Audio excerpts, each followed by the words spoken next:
Hello, welcome everybody, and in a change to the norm, I'm not going to be showing you around a beautiful country or city. I'm not going to be teaching you Spanish. Today I'm going to be showing you how to make the best traditional Spanish omelette. Okay, I realise that is a very bold statement, particularly as I'm an Englishman.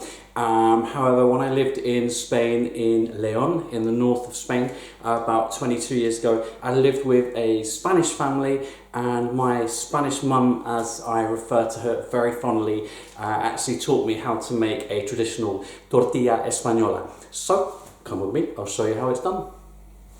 Now, Spanish people are quite rightly very proud and protective of their Spanish omelettes, and dare I say it, there's certainly some competition between different regions. They might actually be a little bit disappointed with some of our English cooks and chefs who claim to make a traditional Spanish omelette and start adding all sorts of vegetables and cheese and meats. You can do that, but that's not traditional. So your traditional Tortilla Española or Tortilla de Patatas is made quite simply of potatoes, patatas, onion, which is optional, cebolla, eggs, huevos, and lots of good healthy glugs of aceite de oliva, olive oil, and of course some nice seasoning as well.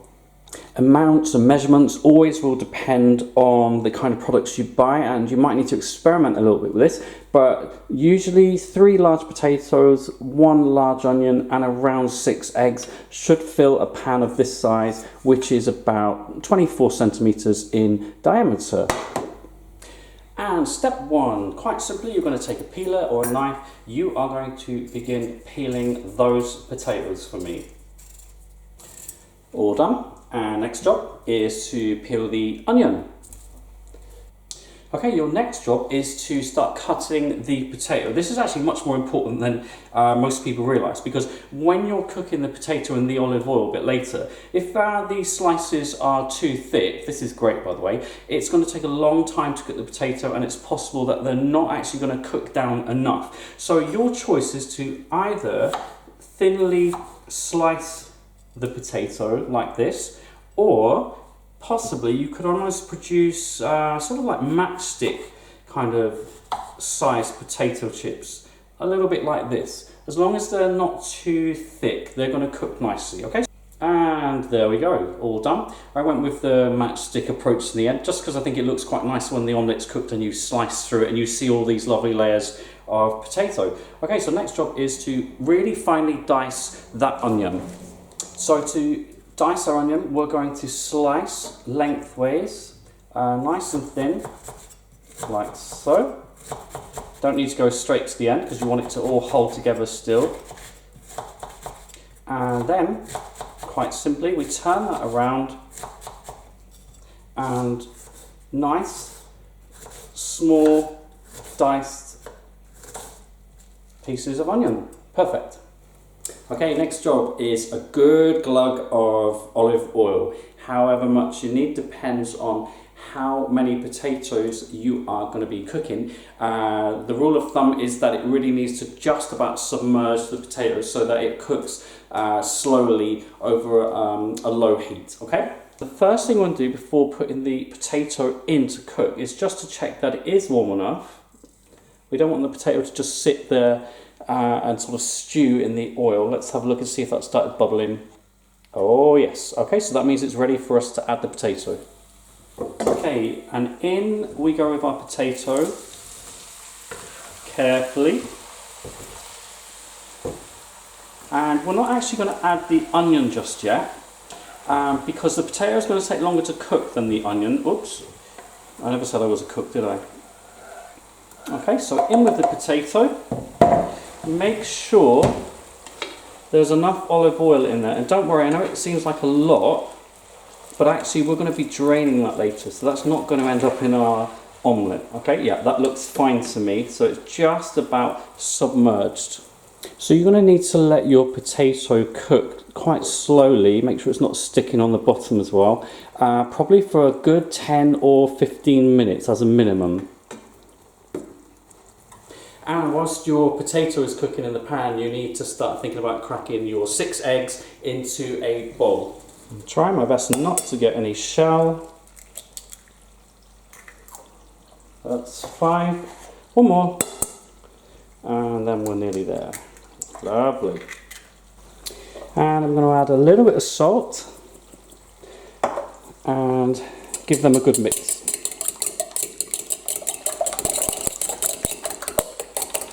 And that's perfect. Right, so that's been about 10 minutes now. I just want to see if, yeah, the potato is softening. So that means I'm now going to add the onion to the potato. In it goes. Give that a good mix around. And that's going to need to cook for probably another 5 or so minutes. And then we're pretty much there for the next stage. And whilst you're waiting at this stage, why not have a nice cold glass of water or squash or something a little bit stronger? I mean, if it was good enough for Keith Floyd, it's good enough for me. Very civilized way of waiting. Okay, and 15 minutes later that's taken. This is definitely all cooked. It's all soft. Just a little bit of brown going on. It doesn't need to be brown, by the way. So that's ready to come off the heat now. And you choose how you want to do this. Me personally, I drain the oil like so into a sieve. I collect up the oil in a pan so that it doesn't go to waste. I'm going to use some of that shortly. So I make sure it's drained well. Okay, and the next job is to add that potato and onion mixture into your egg, which I know might sound a little bit weird, but actually it starts cooking the egg because it's hot, and it helps it to start sticking together a little bit. Okay, that looks about the right amount to me as well. Happy with that.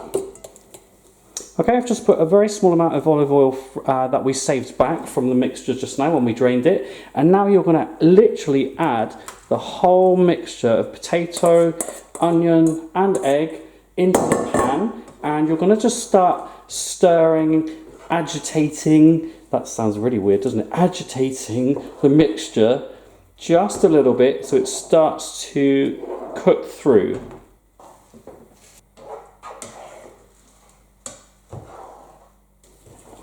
And whilst you're doing this, make sure it's not sticking.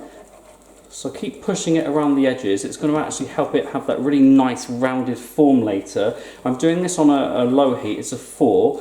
Having said that, my Spanish mum, blimey, she used to have it on a really hot heat, and I've seen other chefs do that as well in Spain, and it never sticks. It doesn't burn. It just hasn't worked for me for some reason over the years. So I do it long and slow. Same outcome. Right, so as you can see, not sticking still, thank goodness, it's starting to hold together much better now. So I'm going to zoom out and show you the bit that most people love doing. I really love doing this, and that's flipping it over. Now the way to do this, you could just put it under a grill or in the oven, that's cheating. Take a plate that will cover the pan, make sure there's no excess oil that's going to come out and burn you. Cover, hand on top, nice and firm, lift, turn, ooh, thank goodness, straight back in. And then we're just going to cook this very quickly, just to brown it off a little bit in the pan, and we're nearly done. Good job, Jamie. Okay, and we are ready. One more time, lid on top, get ready to flip that over. And there you go. A finished Spanish omelette, Tortilla Española or Tortilla de Patatas. That smells good. And I suggest a little bit of salt on top. Never seen anybody put pepper on it, but I don't see why you couldn't. I'm going to let it cool just a little bit. Spanish omelette, I think, is best eaten when it's warm. You can eat it when it's cold as well, but definitely not when it's piping hot. So you're going to have to be patient at this point. Try. So how you eat this is completely up to you. I would normally just quarter it and I'd have a huge chunk with some nice bread. Yeah, that could feed 4 not very hungry people. I have been known to eat at least half. Or you could cut it into little cube shapes use cocktail sticks. That would make a really nice sort of accompaniment for a meal or a party. More sort of traditional tapas style. Completely up to you how you do it. All right, let's have a look at this bad boy. Oh, nice. Very nice.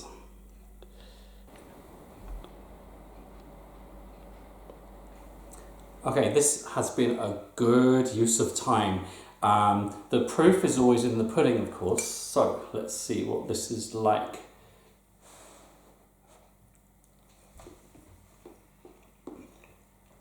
Oh my God, that is so good. So thank you for joining me. Hope you enjoyed that. I certainly did, and I'm going to get a lot out of this. Until the next time, adios, hasta luego.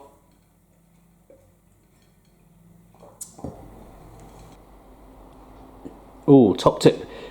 Leftovers makes for a really good sandwich. Okay, don't judge me. It's great, believe me.